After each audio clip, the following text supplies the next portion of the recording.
one of the Facebook groups and stuff like that. And it wasn't one of the fake posts. It was a real post of agents basically saying, like, I don't show. Like, I'm a listing agent. I'm not a buyer's agent. So if you want to see this property, you need to get a buyer's agent, right? I'm not giving out the lockbox code and all that stuff. And it's like, what? Like, then go show it. Like, show up and show the property. That's my opinion of it. Now, I get it. You're busy and you don't want to, like, waste time. However, the property is on the market. That's why you want to have a process for it. So, okay, how do you handle that? And it doesn't mean you have to jump and run at every single buyer who says, I want to see the house, but maybe you do have scheduled time slots. Say, hey, great, if you'd like to come see the property, I can open it up for you on this day and this time.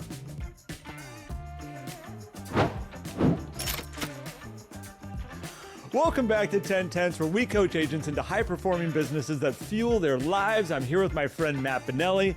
If you want to learn more about what we got going on, go check out 10tenths.co. We have information about our coaching on there. We might still have information about our event that we have coming up if there's still room in it. Otherwise, we're going to shut that down. So if you go on there and you're like, what is it? Where's this event we're talking about? You missed it. It's done. It's gone. But if there is still information there, that means there's spots open. Matt, with that being said, let's jump right into this, because we've heard some interesting things happening out there right now with unrepresented buyers. I have some belief that we're going to see more unrepresented buyers, and we've seen some agents pull some shenanigans that you're like, hold on, guys. Like, I don't know if this is the right approach. Yeah. Good morning, sir. Good morning. It is fun out there in the marketplace. It always is too, but great to be here. Welcome everybody to the podcast. If it's your first time listening, I think you're in for a treat because this is fun. We got to talk a little bit of like in the business, like some insider baseball, so to speak, a little bit here today, which is fun because since this settlement, Garrett, that NAR engaged in, which basically forced all these changes, things that existed, but forcing them in the way that commissions are advertised, how people are handling buyer representation, which encouraged different states to pass different laws about these things, which I'm all for having better documentation around buyer representation, by the way. I encouraged it when I was a managing broker back in the 2010s. Like, hey, let's use these agreements. Like, these are great things. They not only help the realtor out with understanding what's going on, they also help the buyer understand and actually form a great relationship and a true working relationship. Well, and we just talked about, there's a book, and I forget what the name of the book is, so we'll have to come back to that one. But there was a book that we just read, and there was a part of it that said, in any working relationship, don't start doing work unless you have a working contract between the two people. And we've done this for years, Matt, where it's been like this very open relationship, and then we get mad when they decide to go off and go do something else. And it's like, why didn't you get a working contract? If you want to have a gardener come and work in your yard, they give you a contract before they come and do any work. I don't care what the business is. They do it that way. But for some reason, we've been very lax about this. Now we're trying to go, okay, let's get control of it again, establish working relationships.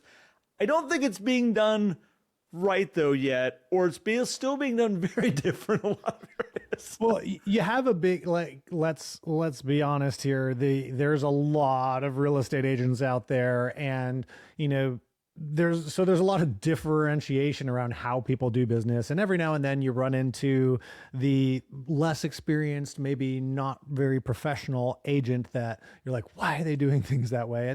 But there's plenty of all of y'all out there that are doing some really wonderful things. So 100%.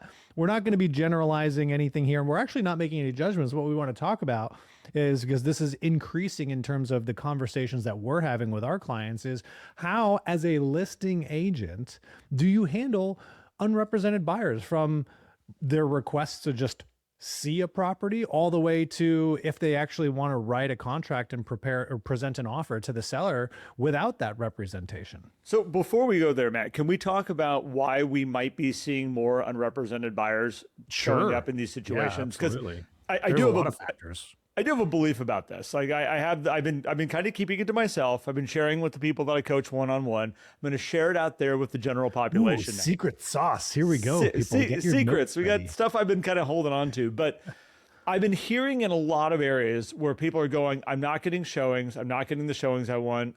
Showings aren't coming in the way that they were before.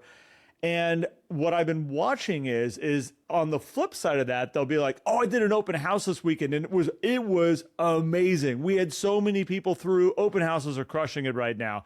And then quiet. And then they do an open house like, "Oh my gosh, we got so many people through."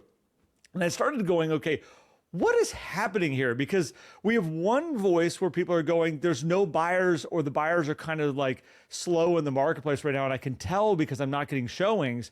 And then this flip side of these amazing open houses. And I all of a sudden went, what if we have a group of real estate agents that are meeting with potential buyers? They're not really establishing a great rapport or working relationship up front, but they're saying, I can go show you homes, but you have to sign this document that says that we're officially working together, and it makes sure that I'm going to get paid for whatever real estate that you guys buy, but that means I also have to show up for you too. And the buyer goes, I'm not really comfortable signing anything yet. Like, we just met, and I don't want to lock myself into a relationship with you, Matt. You seem like a nice guy. Sarah, do you think this? Yeah, let's just, we're going to go look around on our own a little bit. We'll kind of get our grounds. And then when we're ready, we'll sign that with you when we're ready to really get serious about this. Potentially a serious buyer that just needs better counsel, needs someone to be able to walk through, work through all the stuff with them, ask them all the right questions, maybe build a really strong rapport with them and do a buyer process, and then say, for us to continue forward, this is what we need to do to work together. But they're not doing any. Well, I'm not saying not all of you are doing it. Not enough of the upfront work is being done, which then is pushing this whole group out into the world that says, I can't go use a realtor to show a property to me because I'm not willing to sign a contract. The only other option I have is to hit open houses when open houses present themselves. I think this is what might be happening. I think that's a very good idea of what could be happening, amplified by just kind of the way the landscape is changing from an information standpoint. You know, it used to be a lot of the leads that came through these online sources were for people looking for more information, but information is getting easier to be had, whether it's right or wrong. People are going into the AI platforms and asking for research to be done there too. And so buyers have better access to knowledge, not just about specifics on properties, but also about processes, because as real estate agents, we've been great about sharing information, and we should continue to share information and share good content. And now all the AI tools are able to aggregate that and form opinions, or help people form opinions through that. So I think that definitely exists, Garrett. And on the fear side of the buyer agreements, I mean, Business Insider put out an article, right, about this home buyer, I believe it was in Pennsylvania, that essentially got locked into a buyer agreement off after requesting to see a property on Zillow, and the broker wouldn't let them out of it, and they were locked in for a year. I mean, I got to go back and read all the details, but the comments are great, because agents go like, well, that would never happen here, or this is that, or this is that. I'm like, it doesn't matter what your perspective is. What matters is the consumer's perspective. Here's what happens. All you have to have is a couple pieces of lettuce out there that give people explosive diarrhea. And all of a sudden the entire world goes, don't eat salads. We were at dinner last night and we were like, my daughter ordered lettuce cups and we're like, risk taker. Like, we like it. But it's Great like, point. But at the same point, like, all of a sudden everybody freaks out. It's like, don't eat the lettuce. Don't touch the produce. And I'm like, oh my gosh, but it just takes that little news feed, and all of a sudden everybody goes, yeah, I've heard about those buyer agreements, and I don't know this realtor very well. And you know what? It's just safer to say, I don't want to deal with that, which means I think a lot of you are getting buyer agreements signed. And I know there's some people listening to this right now saying, I don't have a problem getting my buyer agreement signed. Of course. What I'm saying is there's a whole other population of real estate agents out there that aren't getting them signed. They're not figuring out how to establish that working relationship, which I think is, that's just my opinion on this, is that it's pushing those people out. So I think this is where, as a listing agent, there will be more unrepresented people that might walk into a property and they're just going to be like, we want to buy this. We don't have a realtor. We don't really want to get locked into you as a realtor. So how do we just write it on? How do we do this? Yeah.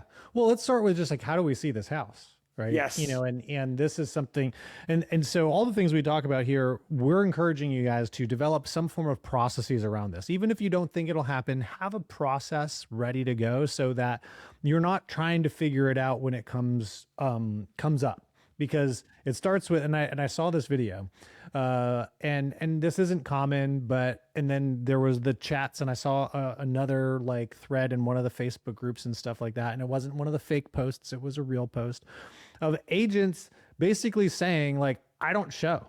Like, I'm a listing agent, I'm not a buyer's agent. So if you want to see this property, you need to get a buyer's agent, right? You know, like, I'm not giving out the lockbox code and all that stuff. And it's like, what? Like, then go show it, like show up and show the property. That's my opinion of it. Now I get it. You're busy and you don't want to like waste time. However, the property is on the market. That's why you want to have a process for it. So, okay, how do you handle that? And it doesn't mean you have to jump and run at every single buyer who says, I want to see the house, but maybe you do have scheduled time slots. Say, hey, great. If you'd like to come see the property, I can open it up for you on this day and this time. Give them the option instead of the hard no.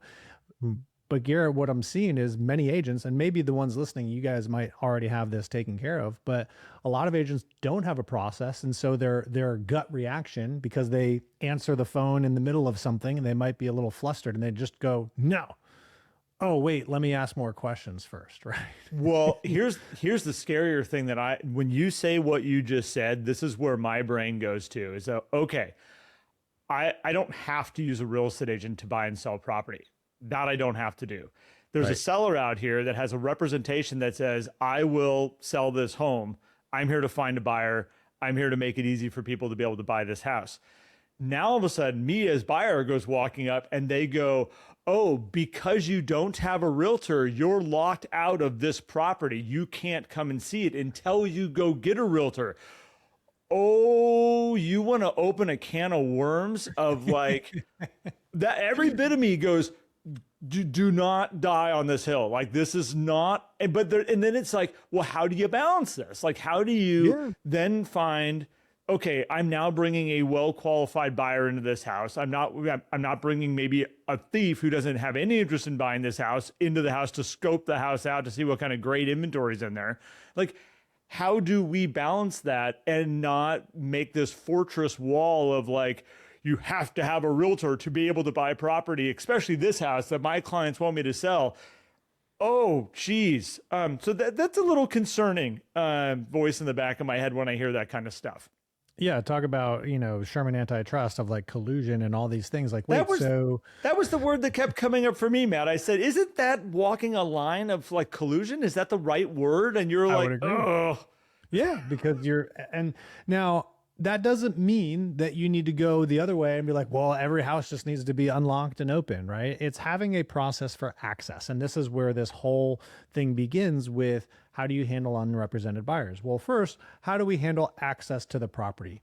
And it's going to be limited in some form or fashion, because you're not going to just let a random buyer come up and access the lockbox and go in the house. Like, I don't think that's a smart idea just from a security perspective. Yep.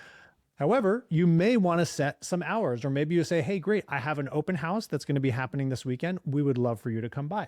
That's totally fine, by the way. 100%. It's having a process so that you can give someone a reasonable response. Be like, hey, why don't you come by the open house? Now, if other agents are doing showings and like it's a hot property and all that stuff, yes, that buyer might lose out potentially because they don't have representation, but that's their decision at that point. You've laid the ground rules. You've told them the process. This is how you can get access. I'm willing to show you on this day or this time or whatever it is. And now you have clarity. That's what we're trying to achieve. And like, I'd love to say that everything can be totally fair and equal in real estate. I'm sorry, it's not. It can't be. It can't be, because at some point you're going to favor one side or the other.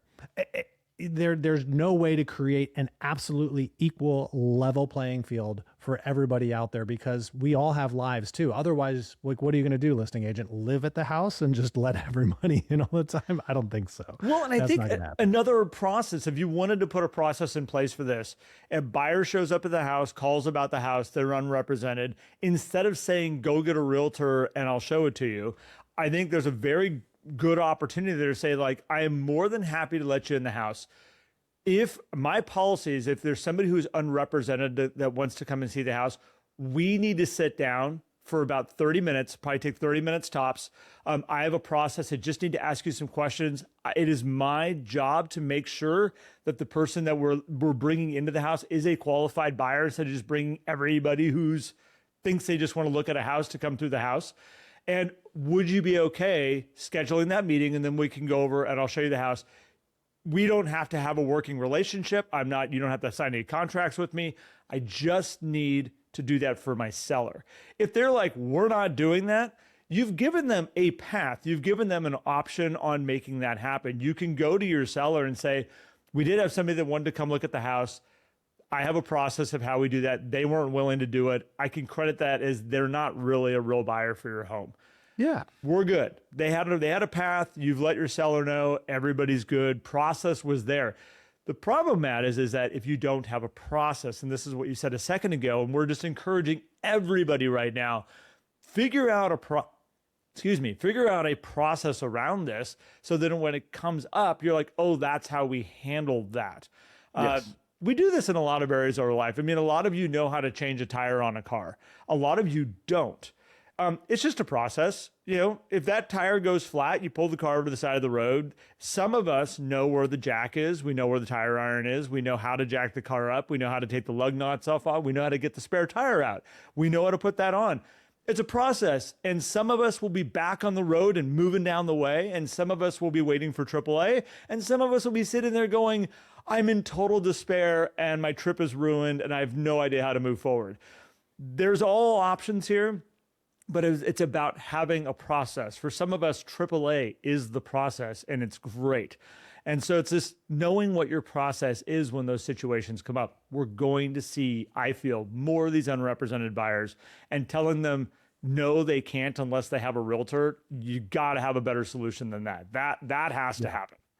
Yeah, and this is where I also recommend, as a listing agent, have as much material as you possibly can on the house. If it makes sense to do 3D walkthroughs, do the 3D walkthroughs. Have floor plans generated regardless of the price of the home. The number of listings that still don't have floor plans out there just baffles me. Lots of really good photos. You don't even have to have them all online. You can have an extra, set of other more detailed photos if you want to have to help buyers that are unrepresented or maybe that live far away be able to access some things about the house, because access doesn't just mean them getting through the door. Obviously, I think we would all agree that the most serious buyers are probably going to make the time to come out and physically be there. But I've sold houses from people who first time they set foot in the house was a week after closing. Yep. So that does happen. And then the next part, Garrett, then is elevating from handling the showings to now you have a buyer who says, hey, I'd like to present an offer, but I don't want representation. And there's a couple avenues that this could potentially go. Maybe they're a very experienced buyer. Maybe they're a former real estate agent or licensed in another state, or maybe they have an attorney that actually is going to do the work for them on the contract side.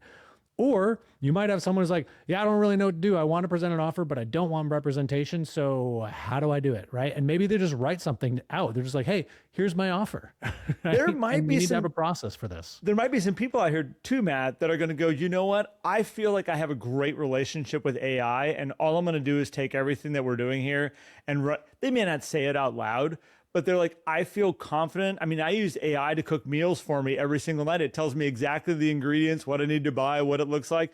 I mean, this doesn't seem that complicated. I just need something to kind of help me, guide me, and keep me in the the ballpark here.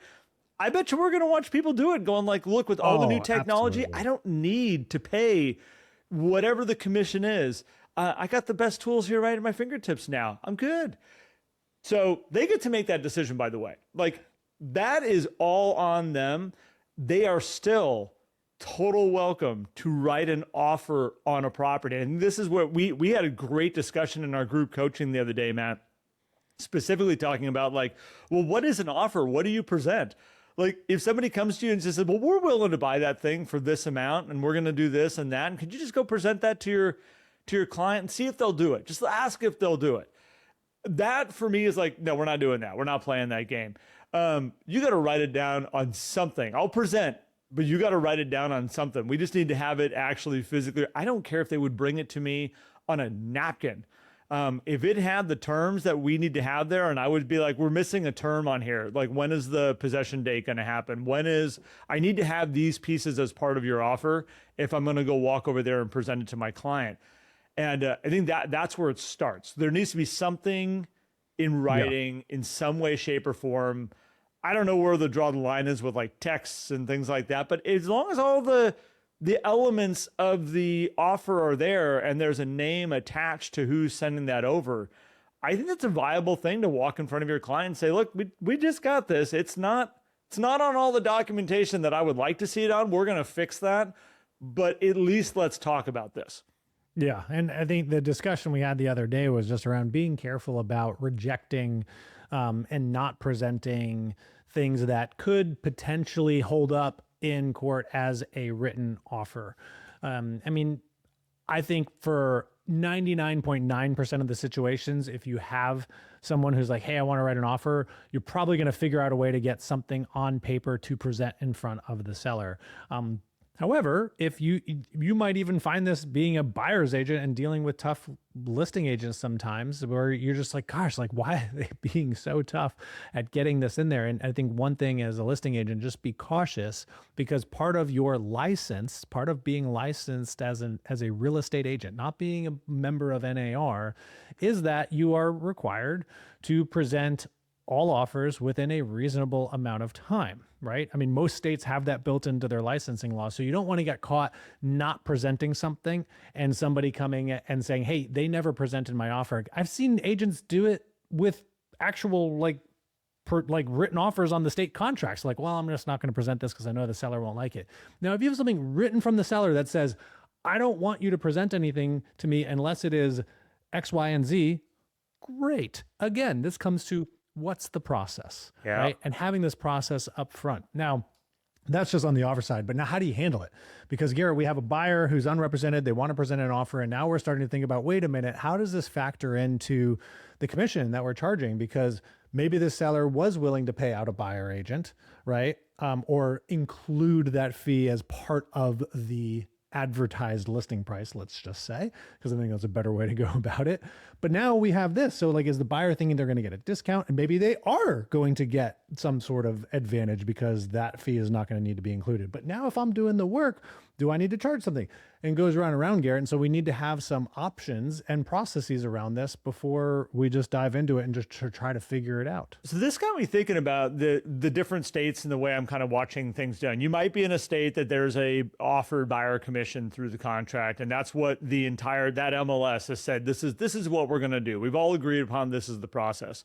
There are other MLSs and other associations that have said, put a zero in there. And just, with the understanding is the buyer, when the contract is written, will say, this is what my buyer agent fee is. And everybody goes, we know it's coming. It's probably going to be in this kind of ballpark. We'll handle it when it shows up. It's an interesting thing because if it's put in there, if I was an unrepresented buyer going in, I'd be like, look, I'm going to save you money right up front by doing this because I see that there's a buyer fee attached to this thing. I was able to get my hands on that. So what are we doing with that money? Can we use that as a discount, all that type of stuff? Where it's interesting, if it was in there as zero, even though you were willing to, the conversation been happen. Now me as an unrepresented buyer is going, well, I guess, okay, they're offering nothing. There's no win around there for me. So I'm really just working with this house. And where's my standing with this house? I never thought of it that way until we were just kind of talking about it here, but yeah, it does change the conversation potentially. It kind of does. It's interesting though. It works in both directions because now if it is advertised and a buyer is able to figure out what it is, they're like, ooh, I can maybe get a discount. And if it goes the other way and it's not advertised, they're thinking, gosh, I don't want to hire an agent because I'm going to have to pay for one out of pocket on top of what I'm paying for this house as well. Interesting. And so both could drive someone to not want to use a buyer's agent. It's not what we're encouraging. And I don't think it ultimately does that with everybody. I think what we want to look at here is now you as the listing agent, you have options, right? And this is where having processes is very important because you're going to have the fee that you agreed with the seller as, hey, this is going to be the fee for me listing and handling the transaction on your house. Now you have an unrepresented buyer and there's no right answer to this. I think there's an opportunity to work as a transaction broker, right? To basically be a transaction manager, continue to treat the buyer as a customer, but now we have an arrangement where you're going to be doing some documentation for them. No advice, no disclosure, none of that stuff going on. And maybe you charge a fee for that. You say, hey, here's my fee if you want me to handle all this stuff, right? Otherwise, you need to go find an attorney to handle some of this stuff, or try to figure it out on your own, but it's going to be really tough, right? Or you could just be like, you know what? I'm going to eat it. I'm not going to charge anything. I'm going to collect my listing fee and I'm going to be happy that I sold a house. Like that's an option. Or maybe you go into dual agency, dual representation, which is an option in many states. Yep. And you say, hey, if you want me to work with you, I have the option of actually representing you as the buyer, even though I still represent the seller. This gets into your agency disclosures. And now you can pick up a commission on that side as well. And you can still build it all into the pricing. I'm not going to get into who's paying what, because that just gets into a whole accounting thing that honestly, we just need to all do math a little bit better. That's really what it comes down to. And on the upfront side is understanding and having a conversation with your seller about these potential situations that could arise. Because I know some people who say, hey, here's typically what happens, but if I'm going to be managing this, we're going to take this from, 3 to 4 because I'm going to be doing a little bit more work and it's just going to be included in here. Again, it just comes down to how you do the math, but having these conversations, having the process so that everybody is clear, because the last thing that you want to have is you actually execute a good process, but you have lack of clarity around how the money is flowing. And then somebody goes, wait a minute, where'd this come from? We don't want that to happen. And most people are willing to pay whatever it is, as long as they're comfortable on the buy side with the monthly payment, the down payment, and on the seller side with the net proceeds, right? I think, Matt, there is no right way to handle it. But again, going back to this, is you have to have a process of how you're going to handle these things when they come up. Fees are going to be different all over the place, but you do need to have kind of a way of this is what's going to happen when we might see this. This also goes back to having the conversations with the sellers, Matt, up front of saying, these are the things that might come across the board as we're doing this. Have the conversation way up front so that it's not a new conversation when it's actually happening. And again, I think in real estate, there's 1,000 conversations you could have potentially up front to be like, these are all the things that we might see, but there's the most common ones. There's the most common ones that might come up and in this kind of situation. Now, I think, Matt, the next part of this, or the last piece of this, is how do you then get this into a real contract form? Because here we're now sitting on, I've got it written on a napkin, or I've got, I've got this conversation that's now happened. How do we turn this into a real contract? And I think that conversation, again, having it up front, I loved where our agents went on the group call the other day, where they're like, it's easy. You take that, you present it to your client, and then you turn that back around with a reverse offer. You turn it back around with a, full offer, being like, okay, here's all your numbers in here. Here's what you want. We're cool with it. Or this is how we're countering. And here you go. But now it's all legal. Now it's all done at a level that we are protecting our seller. We're not putting them at risk. I think that was the best kind of way to handle it up front that I heard. Oh, yeah. And I would encourage everybody, if you have an unrepresented buyer, get it into your state contract, because the last thing that you want to get into is playing attorney. When you're acting for yourself, and this is the one thing you want to avoid. We talked about this like in terms of presenting offers, but a self-represented buyer can do whatever they want, right? From a contract law standpoint, if you're representing yourself, you can do whatever you want. It doesn't mean that you're actually protected, but you can do whatever you want. As a representative, as an agent, as a licensed agent, you're, and it varies by state, but you're not allowed to play lawyer. Mm-hmm. So that's why they have state-approved contracts. And it's just easier if you have somebody, and now this determines how is this transaction going to happen? And I do encourage to offer the transaction brokerage if that's something you're comfortable with, because it allows you then to write up the offer on behalf of that buyer so that you're clean from the start. However, if you have a buyer who's like, I don't want any representation, then I would say, hey, great, write out what you want to offer and I'll present it. And they write it in an email, right? Great, take it, present it, then transfer it into your legal documents and then send it back to them and say, hey, by the way, you are responsible for reading all this stuff. Since you declined representation, I represent the seller. Here's the way we would like the contract written and prepared. It is now up to you to go take that to an attorney or read it yourself and just make it very, very clear. I would, and just to like cover your own butt on these things. And then, you can handle the DocuSign and all that stuff. Like, don't get into like, well, you have to, I need to charge you a $50 DocuSign fee. Don't do any of that stuff. I think that's a waste. Well, and I think if you might run up against a situation, Matt, where again, somebody who wants to be unrepresented all of a sudden has all these legal forms come back across the table and they're going to be like, whoa, like this wasn't this is exactly what I didn't want to get into, is all this types of stuff. I think, that's a great conversation to have with your seller of like, if you want my representation, like this is the way this has to work. And here's all the risks of somebody who's saying, I don't want to be held to all this information, all this stuff in here and all these things. Yeah. I mean, that's the point in which the seller can just be like, no, we're cool. Like, thanks for submitting your offer. And we're going to move along and we're going to wait for somebody who does want to do this in the right way. Exactly. And so, like you said, Garrett, there's a ton of different ways to do this, and you can exhaust yourself trying to explain everything to your seller up front. And so I don't think you need to go through every potential scenario, but there are just a few things I think you just, one, want to have the conversation about, and two, just have a process and be ready for. And one of the things as well that we haven't touched on, that I'll touch on real quick, is if you have a seller who does not want you to engage in dual agency, which means if you have an unrepresented buyer, this is not going to be an option for you. I would talk to that seller about, hey, would it be okay if I acted as a transaction broker for the buyer in order to handle their paperwork and everything? And for that, this is what that fee is going to look like. And it'll get built into the price, the contract, all that stuff, or however you want to do it, or the buyer can pay out of pocket. But having that conversation to make sure the seller's comfortable that they are still getting your fiduciary, your full-on representation, that representation for the buyer is exclusive to just managing the transaction. Because there are some sellers that don't want you to handle both sides, right? So those are the upfront agency conversations that you need to have anyway. So be detailed about those. And here's the cool thing, Garrett, too. Shifting your mindset to saying, hey, you know what? If buyers want to be unrepresented, that's okay. We get so egotistical sometimes. We're like, oh, they need to do this, they need to do that.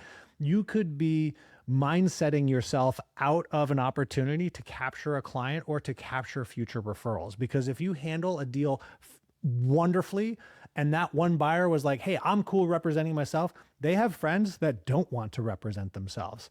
And guess who's going to probably get the plug if someone is talking to them about buying or selling a house? You.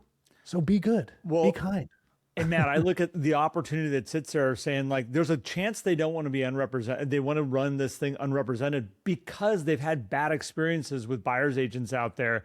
And they're like, I just don't want to deal with that. And all of a sudden you're just asking a couple more questions. You're taking a little bit more time with them. You're finding out really what they're trying to accomplish. And it might be this house, but it might not be this house. Most likely it's not this house. So then it's like, well, what are we opening up the door here for maybe turning them into a buyer for a different property? I also like the idea of having that, as Matt said, the dual agency situation that comes up, and you're like, talking to your client saying, look, I know you don't want me representing both sides. There's an interesting part of being just a paperwork pusher for the other side, of being like, look, I'm going to make sure the paperwork's done right, all this stuff. Because in the moment of doing all that stuff, people talk and they want to share their stuff and all their things. And you're not here to give them guidance, but you can listen all day long and learn a lot about what this is happening on that side of the table over there. And you can continue to remind them, I can't give you any representation. I can't give you any direction. But if people talk, I think you could learn some great stuff. And you could even tell your seller, like, look, there's an interesting situation that happens here. I'm not guiding them in any way, shape, or form, but I might learn some interesting things that will help us along in this deal because they've chosen no representation.